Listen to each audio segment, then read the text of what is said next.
Cervical की आपको problem है और सबसे बड़ी कन्फ्यूजन होती है ये सर्वाइकल कॉलर। सर्वाइकल कॉलर लगाना चाहिए, नहीं लगाना चाहिए तो कितनी देर के लिए लगाना चाहिए और कितने दिनों तक लगाना चाहिए।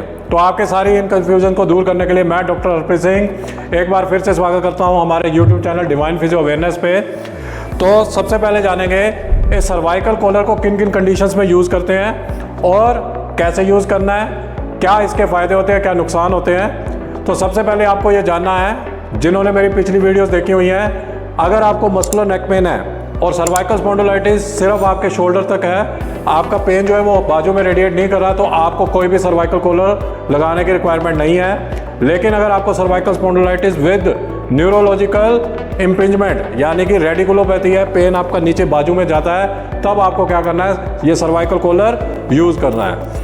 और अगर आपकी डिस्क प्रॉब्लम है यानी C5, C6, C6, C7 आपका क्या है, PIVD है, डिस्क पीछे किसकी हुई है, तब भी आपको क्या करना होता है, ये सर्वाइकल कॉलर यूज़ करना होता है। मेन फंक्शन होता है क्या है सर्वाइकल कॉलर का। सबसे पहला फंक्शन जो होता है, जब अपने ये सर्वाइकल कॉलर अप्लाई कर लेते हैं तो अपनी नेक की मूवमेंट को रिस्ट्रिक्ट करता है। ठीक है, गर्दन की आपकी मूवमेंट रुक गई तो ये जो अपने स्पाइन के जॉइंट है जिनके ऊपर इन्फ्लेमेशन थी, सूजन थी, जिसकी वजह से क्या हो गया था, अपने का स्पॉन्डिलाइटिस की प्रॉब्लम हो गई थी, नर्व के ऊपर कंप्रेशन आ रहा था और पेन नीचे जा रहा था, तो बार बार मूवमेंट होगी, बार बार स्वेलिंग आएगी और आपकी प्रॉब्लम ठीक नहीं होगी। तो अपनी मूवमेंट को रिस्ट्रिक्ट करने के लिए ये कॉलर क्या करते हैं, अपने अप्लाई करते हैं। दूसरा फंक्शन क्या होता है, अपना जो हेड का जो वेट होता है ये ट्रांसफ़र कर देता है किधर, शोल्डर के ऊपर और थोरेसिक स्पाइन यानी कि मिड बैक के ऊपर।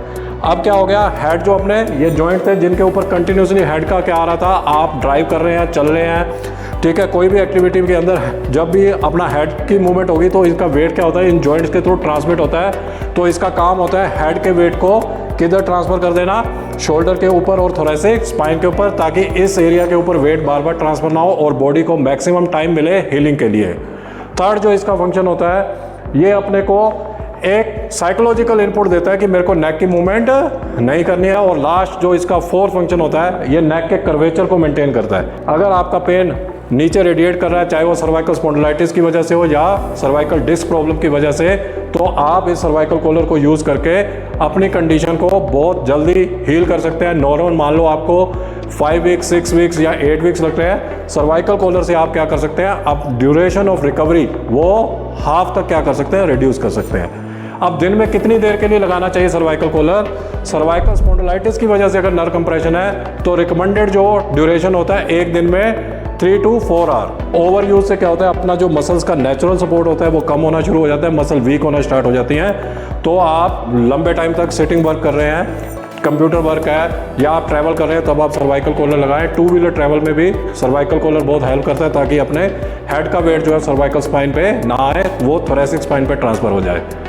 और अगर आपको सर्वाइकल डिस्क प्रॉब्लम है तो ये टाइम ड्यूरेशन बढ़ा के 5 to 6 आवर्स भी किया जा सकता है, क्योंकि उसमें अपने को हीलिंग ज़्यादा चाहिए। मसल वीकनेस बाद में अपने स्ट्रेंथनिंग से क्या कर सकते हैं, उसको रिकवर कर सकते हैं। लेकिन डिस्क वाली प्रॉब्लम में जो रिकमेंडेड ड्यूरेशन होता है मैक्सिमम, वो 5 to 6 hours in a single day. अब कितने दिनों तक लगाना चाहिए, सर्वाइकल स्पॉन्डिलाइटिस के केस में 10 to 15 डेज़ की रिक्वायरमेंट पड़ती है सर्वाइकल कॉलर लगाने की। डिस्क वाले प्रॉब्लम्स में इसका जो होता है 3 to 4 वीक्स तक क्या करना पड़ सकता है, आपको सर्वाइकल कॉलर लगाना पड़ सकता है, ताकि बॉडी जब हीलिंग करे उसके बाद धीरे धीरे आप क्या करें, ड्यूरेशन कम करते करते सर्वाइकल कॉलर को क्या कर सकते हैं, रिमूव कर सकते हैं।